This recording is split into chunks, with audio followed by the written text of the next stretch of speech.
Tem time quebrando o jejum nessa reta final de temporada europeia, mas tem muita gente que ainda tá na fila. Vamos falar tudo sobre o Bayer Leverkusen e muito mais. Tudo sobre o futebol internacional. Rotas da Bola. Fala pessoal, estamos chegando com mais um Rotas da Bola, o podcast e videocast de futebol internacional aqui do time de Tempo Esporte. Eu sou o Pedro Abílio. No episódio 127, a nossa história a ser contada é para as equipes que estão quebrando jejuns. Vamos falar sobre títulos importantes nessa reta final de temporada europeia, como a Bundesliga inédita conquistada pelo Bayer Leverkusen na Alemanha. Como sempre, ao meu lado, o editor do Tempo Esportes, Fred Jota. Tudo bom, Fred? Tudo certo, Pedro. Feliz de ver também essa mudança lá no topo da Bundesliga. Parecia que ela nunca mais ia acontecer. E não foi uma conquista qualquer, né? Verdade. Foi um atropelo. Eu quero saber, a gente sempre fala aqui, né, de apostas. Você apostaria no Bayer Leverkusen lá no início da em agosto? Temporada, nem a pau. Ainda mais depois da derrapada do Borussia Dortmund na última rodada da temporada passada, né? Não apostaria que o Bayern fosse perder esse título por todo o investimento. Talvez por ter contratado o Harry Kane, né? Brincadeiras à parte. Aguardaremos a Eurocopa. Lembrando que a Champions League não acabou ainda. Também, verdade. Mas a Copa da Alemanha também pode ir para outro lugar, né? Tem essa chance. A gente está falando de uma... Mais do que uma conquista inédita, a gente está falando de uma temporada inédita, né? Uma temporada invicta. Para quem está vendo o Rotas da Bola, para quem está ouvindo o Rotas da Bola, o Bayer Leverkusen ganhou o campeonato alemão. Faltam ainda alguns jogos, são 29 até agora, são 34, faltam 5 jogos. No momento da conquista, são 25 vitórias em 29 jogos, incluindo um 3-0 no Bayern. 4 empates. Nenhuma derrota, como já falamos. 74 gols a favor, 19 gols contra. A gente está falando de um time comandado pelo Xabi Alonso. Se a gente tivesse colocado esses números aqui na conta do Guardiola... Seria mais normal, né? Do Klopp, que foi o último a ganhar um título alemão sem ser pelo Bayern. Né? Nós estamos falando de 11 conquistas seguidas do Bayern de Munique, quebradas pelo Bayer Leverkusen nessa temporada. Um feito incrível, e até agora, Xabi Alonso senta na mesma cadeirinha na próxima temporada. Até agora. Por enquanto é isso, né? Por enquanto a permanência, e a gente vai falar sobre ele também. Dessas 29 partidas, 11 jogos foram vencidos com mais de 3 gols feitos. Ajuda a explicar um pouco dessa média de gols absurda. Na temporada, vale lembrar, até o dia 15 de abril de 2024, em que gravamos este podcast, o Bayer Leverkusen ainda não tinha perdido nas outras competições também. Então, ao todo, né, são 38 vitórias e 5 empates nos 43 jogos que fez o time do Xabi Alonso. E isso é muito impressionante porque é um time que joga muito aberto, que joga correndo muitos riscos. É um time compacto, beleza, recompõe com muita gente.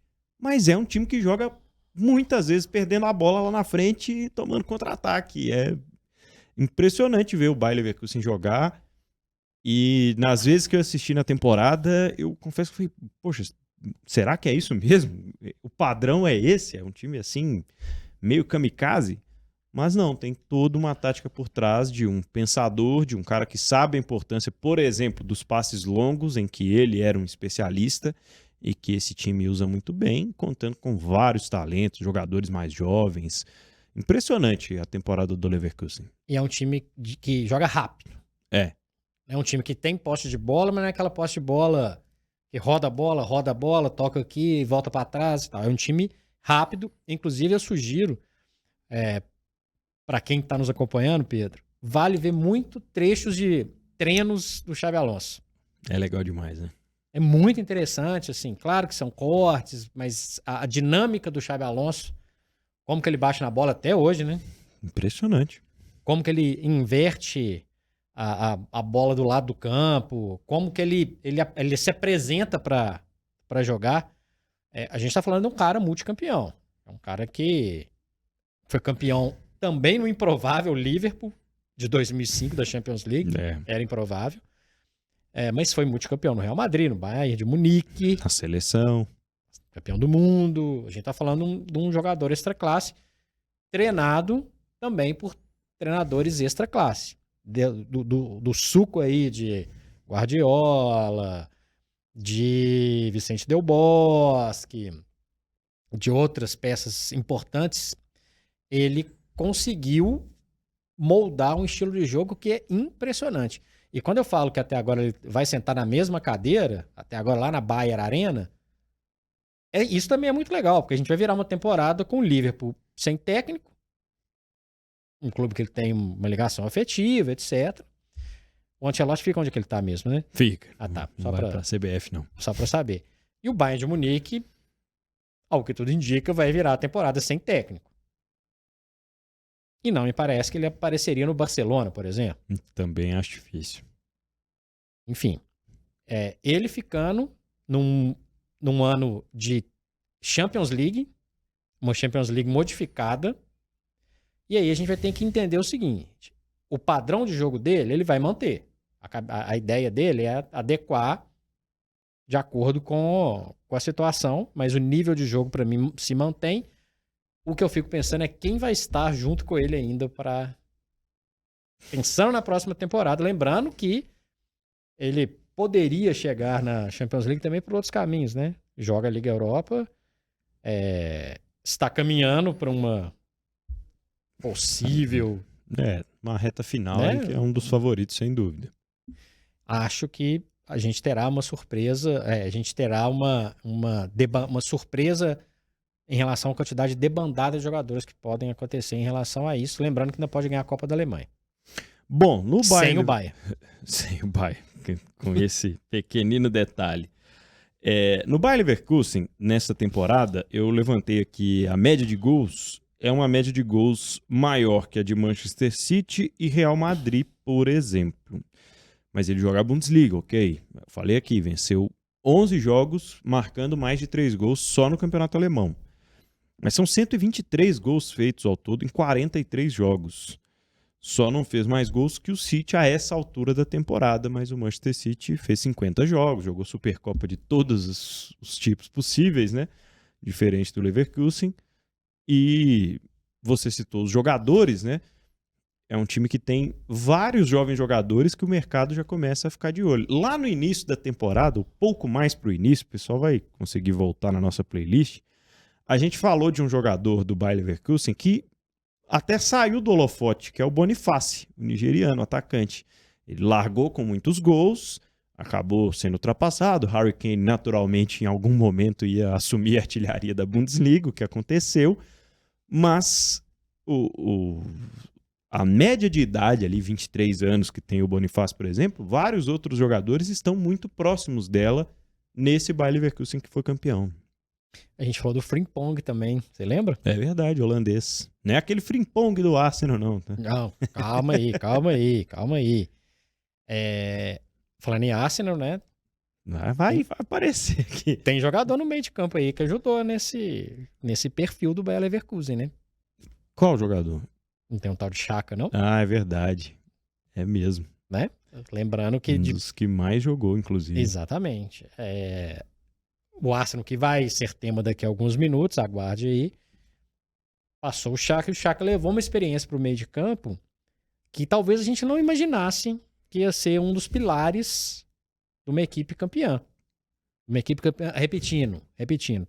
Começou a ouvir agora, pegou aí meio andando. O Bayern de Munique estava ganhando 11 campeonatos seguidos. 11 seguidos. O Bayer Leverkusen, que nunca tinha ganhado o campeonato alemão, foi lá, ganhou invicto. É isso. E jogou no mercado um monte de jogador que acho que não vai ficar lá em Leverkusen. Só acho. Mas entre os que ficam, Pedro, para mim o Xhaka ficaria. Já é um cara mais experiente, né? Que certamente assumiria uma condição de líder e de ainda mais protagonista do que ele já foi nessa temporada. Né? Jogador e aí eu acho que o pacote Premier League ajudou muito ele. Pro tipo de competitividade. O Xhaka não é o jogador mais técnico de todos. Não é o jogador mais técnico nem do próprio Bayer Leverkusen. Mas é um jogador talvez o jogador com maior rodagem no Bayer Leverkusen. Lembrando que o Bayer Leverkusen, agora está definitivamente enterrado o Neverkusen. É, né? finalmente. Por nunca ter ganhado o Campeonato Alemão. Ganhou outros títulos, a gente vai falar daqui a pouco. Mas era o time que passou o Kroos, passou o Son, passou o Arturo Vidal voando novo, Zé Roberto, Jorginho, Paulo Sérgio, para falar de jogadores brasileiros, e não conseguia conquistar um título. Talvez um mix de pensamento de jogo do Xabi Alonso, misturado com jogadores muito afim de mostrar sua cara no cenário mundial, e jogadores afim de uma volta por cima.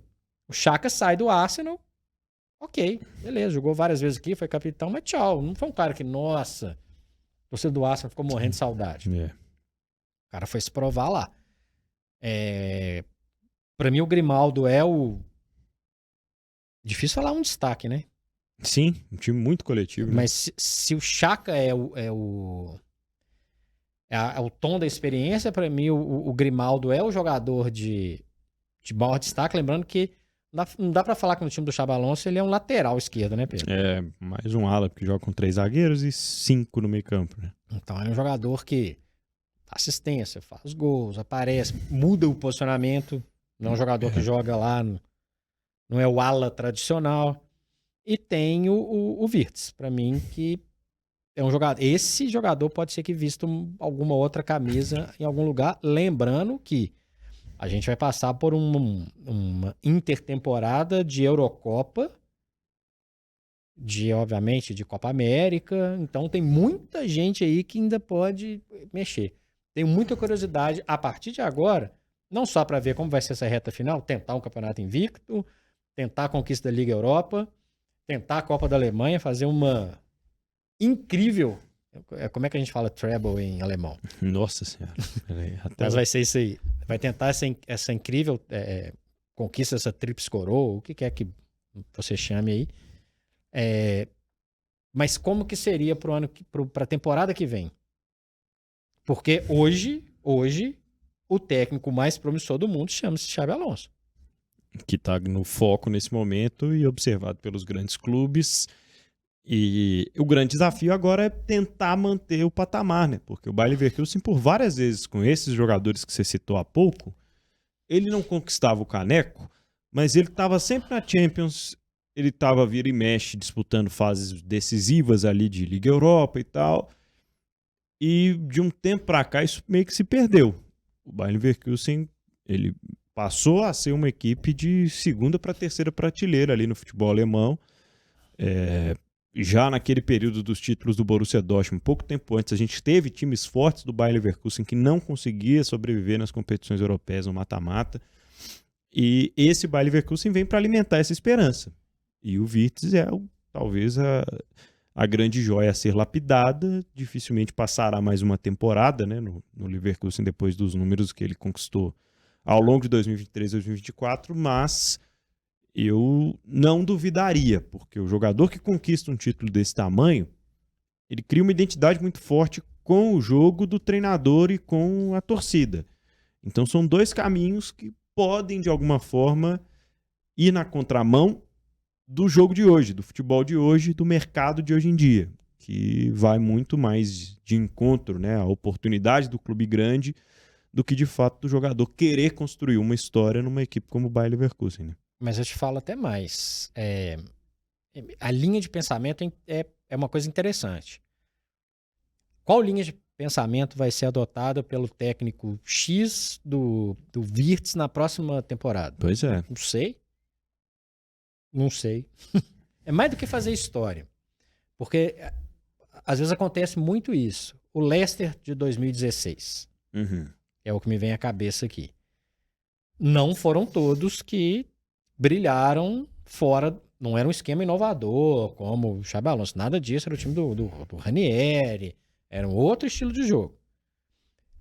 O Mahrez sai, e aí tem, sim, uma carreira tem um brilho, né, interessante, é campeão no City, etc.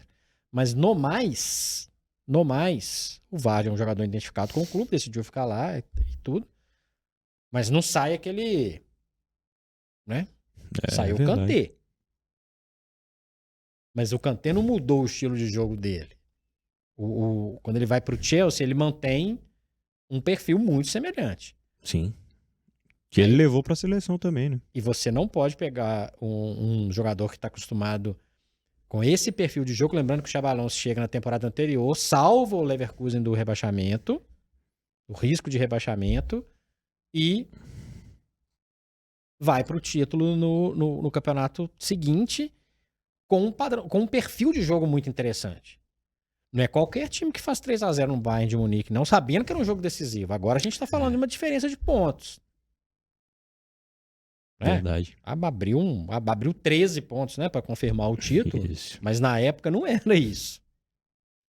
É impressionante, realmente impressionante. Então, por isso que eu tenho muita curiosidade.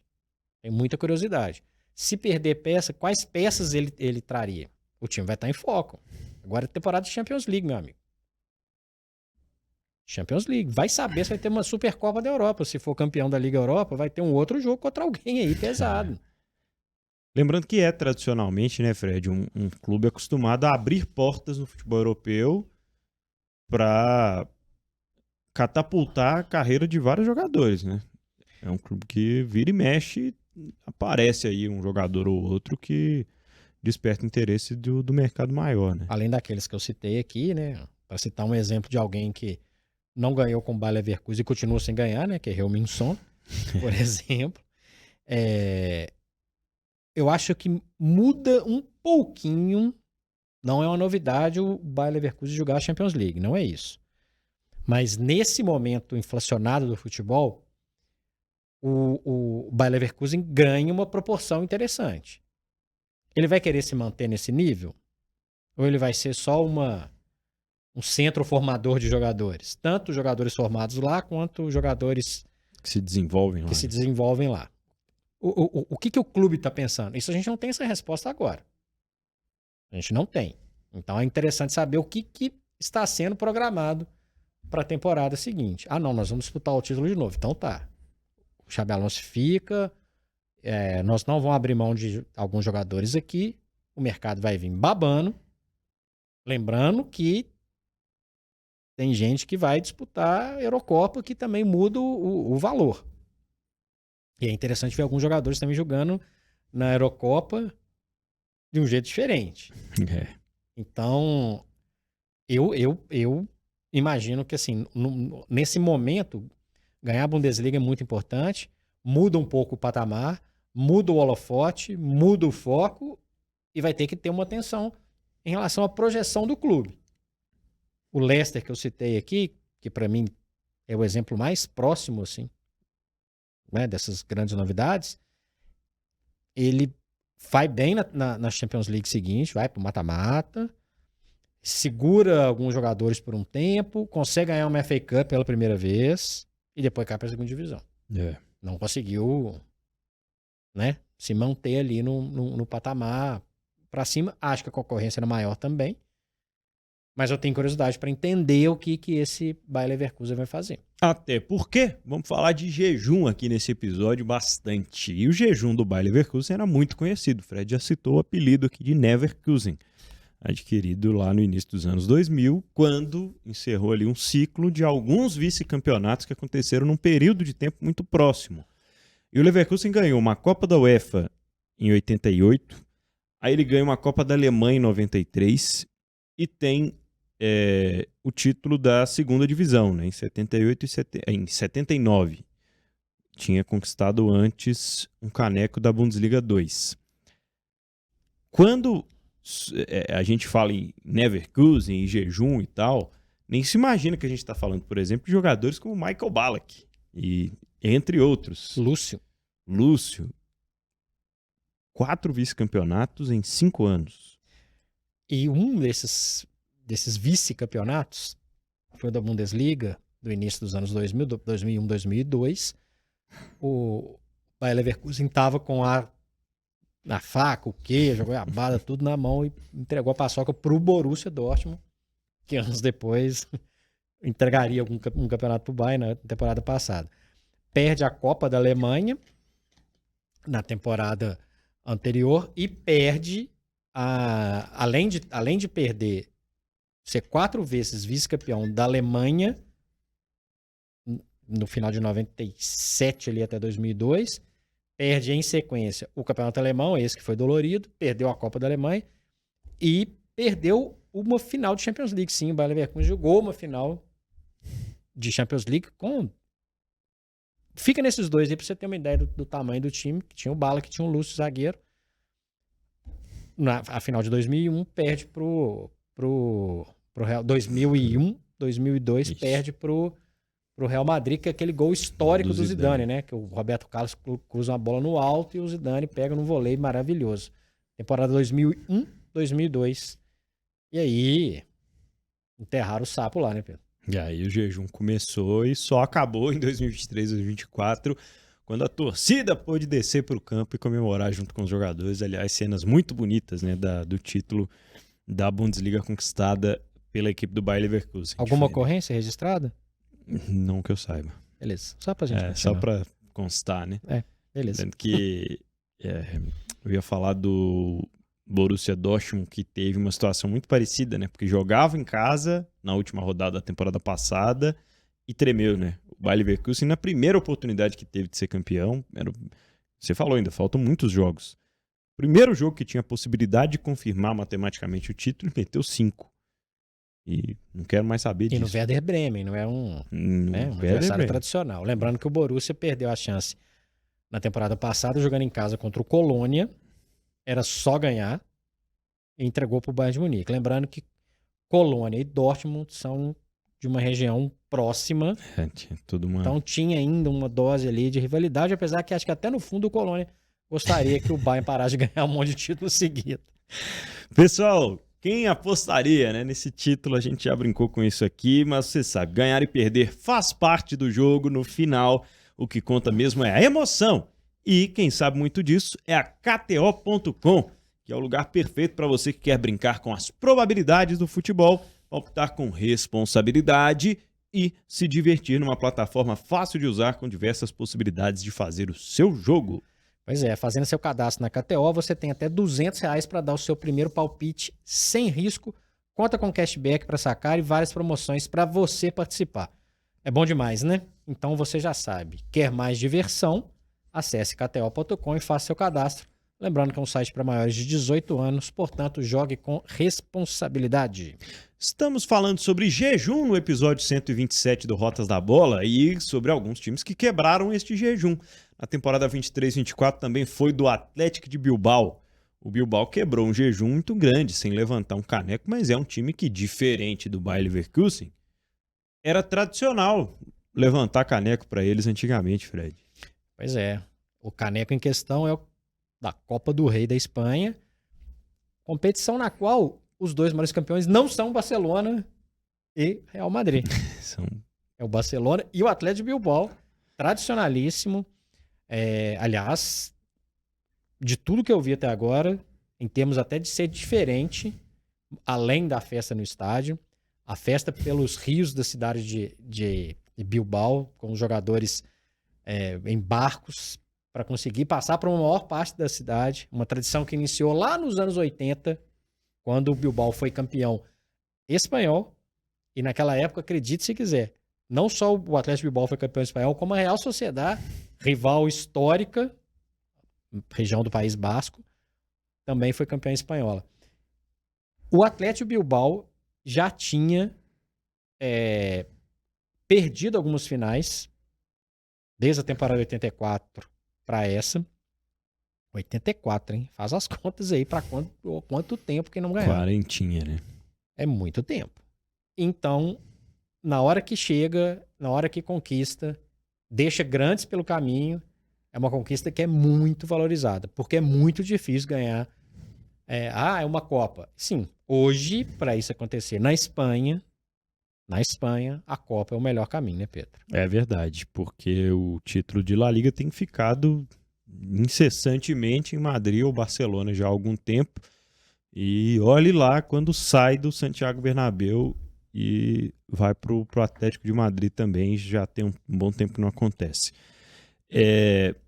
Eu não sabia que o Athletic Bilbao tinha 8 títulos, sabia que já tinha sido campeão espanhol, mas tem 8 títulos de La Liga. E em 83 e 84 conquistou a Copa do Rei pela última vez e tinha também conquistado o Campeonato Espanhol, né, Fred? E talvez também muita gente não saiba, é interessante conferir, esse período do início da década de 80 coincide com a época do Maradona no Barcelona. Então tem inclusive uma pancadaria colossal em um Barcelona e Atlético Bilbao. Já sei que o Pedro já está anotando ali para assim que terminar essa gravação ele já ir lá, acho que ele está gostando de ver confusão. O Real Madrid, o Barcelona, no jogo contra o Atlético Bilbao, com o Maradona, vê o craque argentino ter seu tornozelo destroçado, e isso gera uma grande apreensão para os encontros entre os dois. E aí tem uma cena que resume muito essa rivalidade dos anos 80, quando o Bilbao já tinha uma quantidade interessante de títulos e também uma quantidade considerável de Copas do Rei.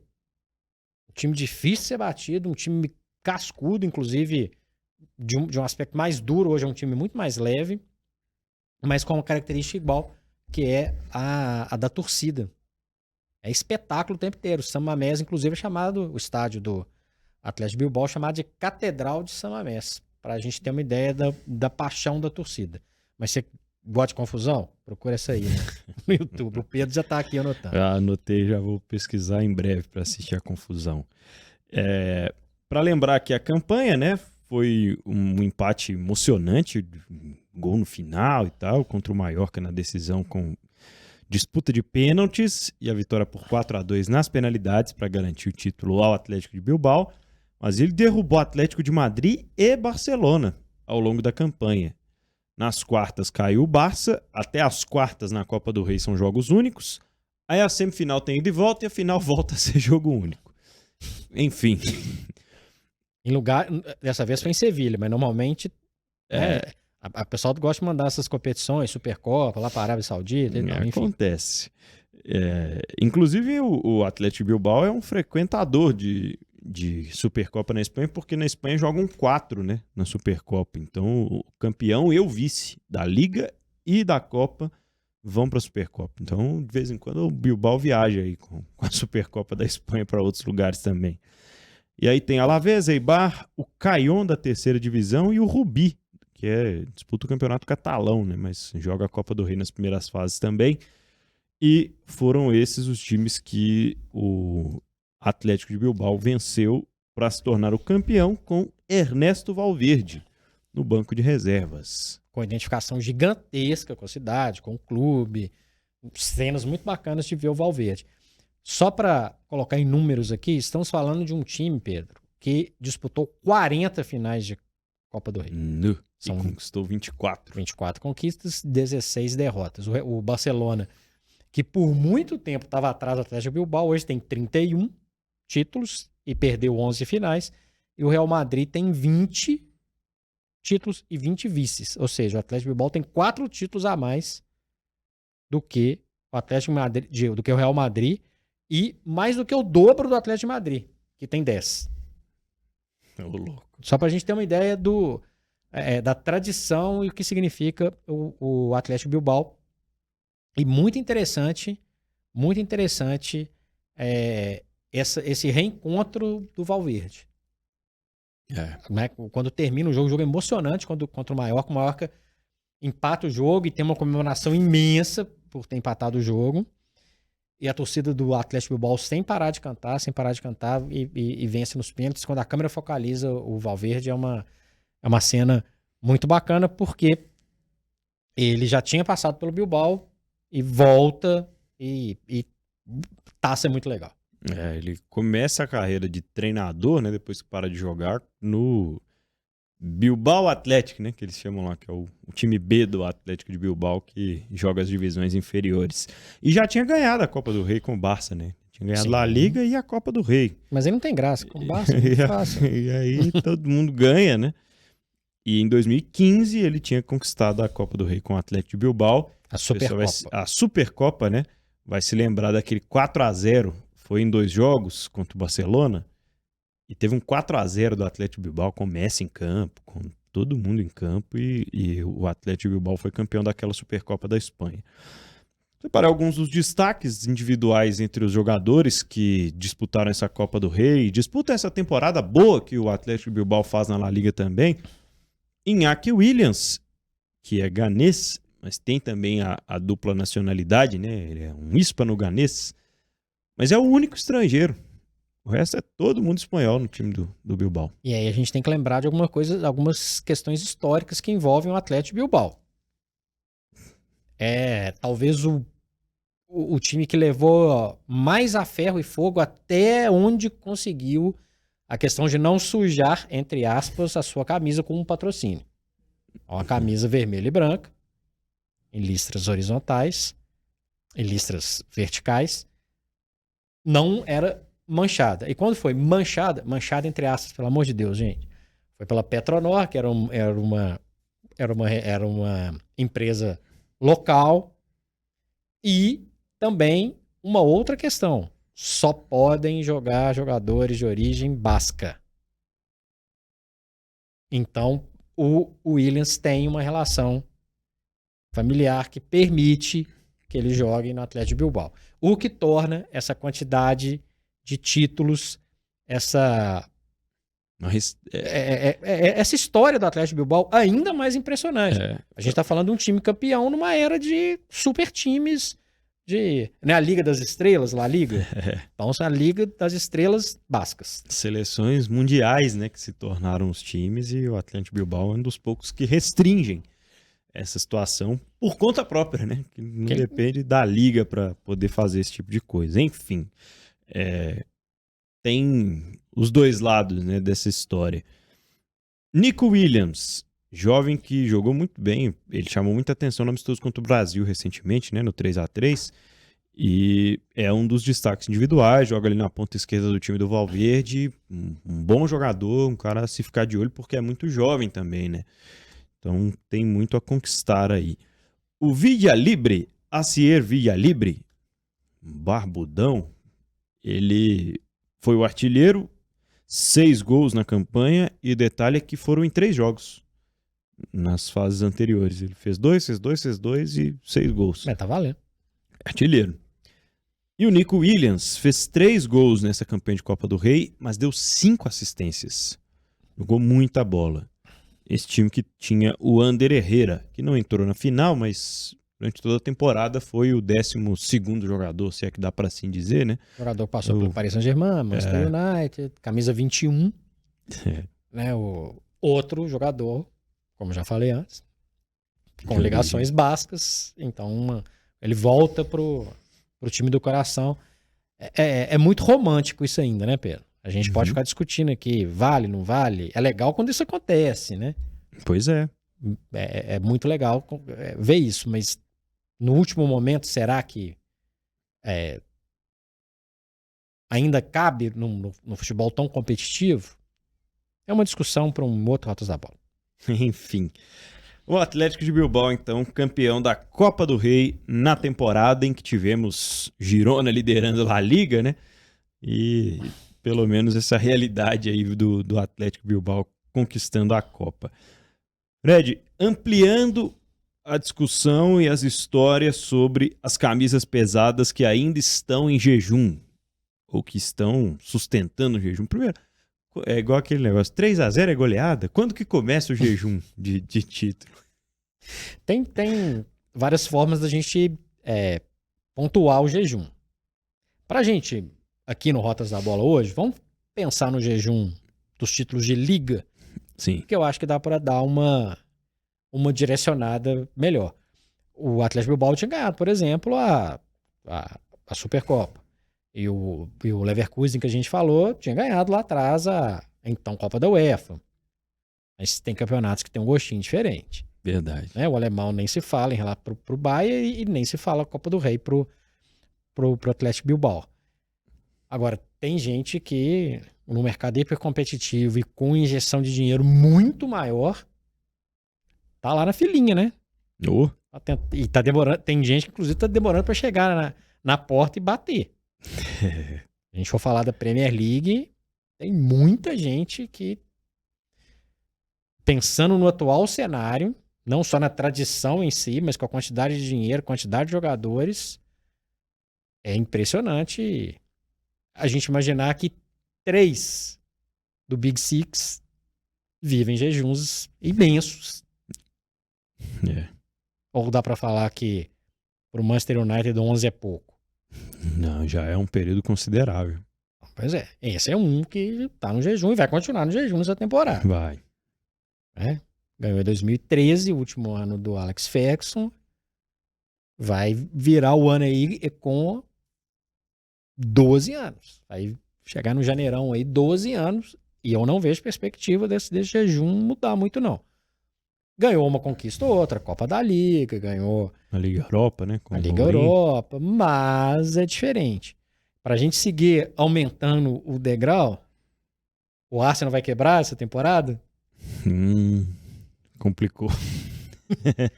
Pois é. Eu já falei isso na temporada passada, então esse ano eu não vou zicar, não. Um abraço pro meu amigo Leandro Saez, meu amigo Josias Pereira. Vou deixar vocês alimentarem as esperanças. Ainda faltam algumas semanas de temporada. Aí a gente tá falando de 20 anos.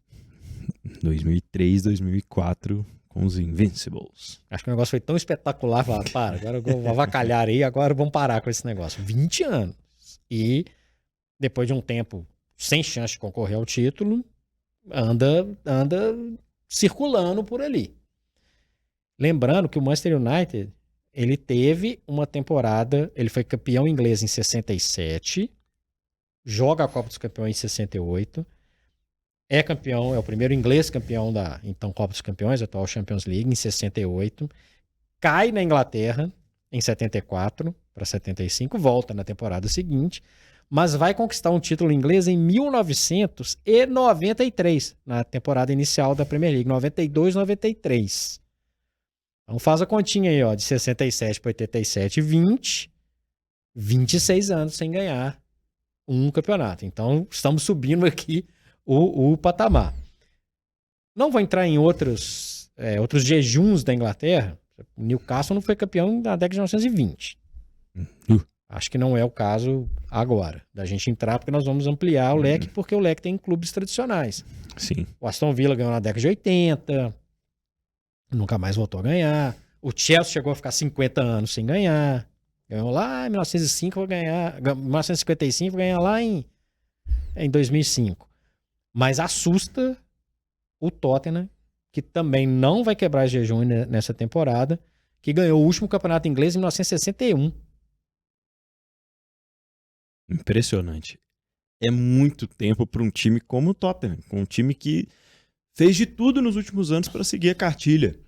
Revelou grandes jogadores, construiu um baita estádio, esteve em grandes times ao longo de últimas temporadas em que deu trabalho no mata-mata de Champions League. Vice-campeão da Champions League. Vice-campeão, inclusive, quando não foi vice, acho que em 2010 contra aquela Inter, quartas de final, não sei, uma coisa nesse sentido. Mas Modric, Harry Kane, Gareth Bale, Son, todos catapultados pelas campanhas que fizeram com o Tottenham. Lohri. E aí a gente vai pegar grandes treinadores que passaram por lá também. Então seguiu toda a cartilha de conquistar um título, de ser, quem sabe, né, um campeão de Premier League.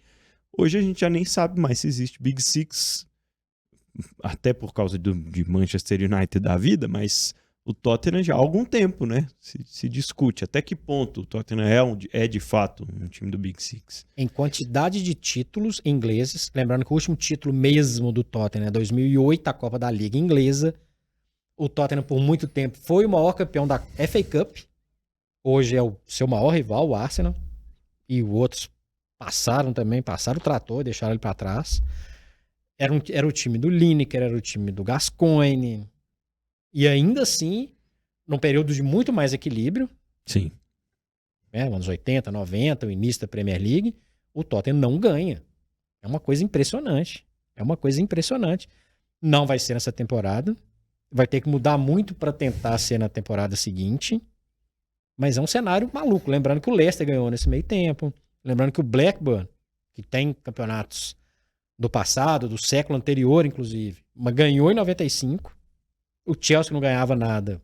Voltou a ganhar. Voltou a ganhar. O Manchester City, que passou por um jejum enorme, porque foram 44 anos de 68. Logo depois que o United ganha em 67, o City ganha em 68 e vai voltar a ganhar naquele gol do Agüero. Também ganhou coisas no meio do caminho, mas ficou com um jejum imenso. O Tottenham, exceto pelo Newcastle, em termos de campeonato inglês, dos clubes tradicionais, é uma coisa maluca. São 63 anos. E o Tottenham só tem 2. Então, quando a gente pensa em quantidade, o Aston Villa tem mais, o Blackburn tem mais, o Sunderland tem mais. Então, assim, discutindo o Big Six, que é o Big Six financeiro, que talvez pode ser Big Seven, pensando no Newcastle, o Tottenham fica numa situação um pouco complicada. Tem que ganhar título. Tem que ganhar. E, na minha opinião, o Tottenham tem que ganhar qualquer um para começar a jogar essa zica. Lembrando que o United do Alex Ferguson começou a sair do buraco ganhando uma Copa. Chegou a jogar, inclusive, a Copa dos Campeões da Europa, não a Champions League. É a antiga Recopa, que reuniu campeões de Copas. E aí o Alex Ferguson sobreviveu um tempo para começar a empilhar a Premier League, Pedro. Na Espanha, a gente falou muito sobre o Bilbao, campeão da Copa do Rei, né? Mas a última vez que conquistou lá a Liga foi nessa temporada mágica de 83-84, então 40 anos sem conquistar o Campeonato Espanhol. O Sevilha, que vira e mexe está levantando um caneco aí, seja na própria Copa do Rei ou seja na sua Liga Europa, já são 78 anos sem conquistar o Campeonato Espanhol. Na Itália, a Roma não ganha a Série A há 23 anos. O Cafu era destaque do time quando a Roma conquistou a Série A pela última vez. Com o Batistuta, um dos melhores atacantes que eu vi jogar. Batistuta que também não ia ser campeão na Fiorentina de jeito nenhum, que é outro que tem... Acho que são 51 anos, né? Que a Fiorentina... Muito tempo sem ganhar nada, vai pra Roma e é campeão. O Totti bem mais novo, era um time muito interessante, um título legal, mas a Roma botou dinheiro aí e fez grandes contratações, e traz Dybala, e traz Lukaku, e põe no Mourinho, e se a Juventus perdeu sua dominância, a Roma não soube aproveitar e foi vice várias vezes nesse período. E camisas como o Genoa, né? O Genoa tem 9 títulos do campeonato italiano. O último foi na temporada 23-24, Fred. Do século passado. Então são 100 1923, 1924. Muita camisa tradicional. O Torino foi campeão pela última vez em 1976. E já tinha uma quantidade interessante de títulos. A Sampdoria ganhou um título com o Toninho Cerezo lá em 1991. Mas é interessante que assim, se o Napoli quebrou e parece que pode voltar a disputar, camisas pesadas estão ficando para trás. Né? O Genoa é super tradicional, o Sampdoria é tradicional, inclusive está na segunda divisão, mas né? É um nível, inclusive caiu muito, mas estamos falando de Roma e do seu vizinho, né? Seu vizinho Lazio também, né? Ganhou com os Svegoran Eriksson nos anos 2000, no ano 2000. Então dá 24 anos também que não ganha nada. Em termos de campeonato, só pra gente deixar bem claro. Na reta final do Rotas da Bola de hoje, Fred, e na França e em Portugal? Na França a gente imaginou que ia ter um domínio do Lyon, que não tinha conquistado título nenhum, é heptacampeão, com o Geninho Pernambucano, com o Caçapa, com o Cris, com o Fred, com alguns jogadores que brilharam também na Copa, Govou e Benzema e tudo mais, e ficou por isso mesmo lá na primeira década desse século. O Marseille, que é o time que tem uma torcida gigantesca, é figurante, e naquela época que você começa a aprender futebol ali, acho que o time legal, o time verde da França é o Saint-Étienne. O Saint-Étienne era o maior campeão francês, é o time que catapultou o Platini para o cenário mundial. Foi vice-campeão da Copa dos Campeões / Champions League na década de 70, perdeu uma final para o Bayern de Munique. E era um time useiro e vezeiro de estar disputando competições, etc. Passando o tempo, o Marcelo encostou e E aconteceu o que aconteceu com o impulso aí do Paris Saint-Germain. Então, Lyon, Olympique de Marseille, Saint-Étienne e outros clubes que andaram conquistando títulos em um tempo relativamente recente, Bordeaux, por exemplo, esses times simplesmente foram... O Lyon, para mim, é assustador, porque de todos esses tinha um projeto mais moderno, um projeto mais interessante para ganhar alguma coisa, Pedro. O Olympique de Marseille tem uma torcida gigantesca, é super interessante jogos no velódromo, mas também todos esses um pouco obscurecidos aí pelo fenômeno financeiro do Paris Saint-Germain. E em Portugal, o Sporting belisca títulos com mais frequência do que vários desses que a gente falou aqui, né? Não é nenhum caso do Genoa, por exemplo. É o Newcastle. Pode quebrar nessa temporada também essa dominância de Benfica e Porto. Benfica que vai para a temporada com Di Maria, mas não tem uma garantia de título. O Sporting brigando ali em cima num campeonato que é praticamente dividido a 3 desde que começou. Sendo que desses 3 o Sporting é o patinho feio. Esse sim ainda não conseguiu quebrar aquela sina de ser um provedor de talentos. E olhe lá, né? E olhe lá. De vez em quando vai ser o campeão, mas não é tão frequente. Não. É raro, mas acontece, viu, Fred J? Este é o Rotas da Bola 127, falando sobre alguns jejuns. E, claro, você pode deixar a sua opinião através do nosso canal exclusivo de esportes no youtube.com/@otempoesportes. Deixa no comentário aí outros jejuns que você se lembra, ou de repente quem está mais perto aí, você se lembra de alguém que está mais perto aí de furar a fila, de sair dessa fila dos títulos. Rotas da Bola quer ouvir e ler você que está acompanhando a gente também. Muito obrigado pela sua audiência. Eu sou o Pedro Abílio. E eu sou o Frederico J. Esse aí foi o podcast e videocast Rotas da Bola, que você pode acompanhar, como o Pedro falou, no canal exclusivo de O Tempo Esportes em O Tempo, também no portal O Tempo, otempo.com.br/esportes. Lá, inclusive, né, Pedro Abílio? Tem lá a playlist em 127 Rotas da Bola. Aquele abraço.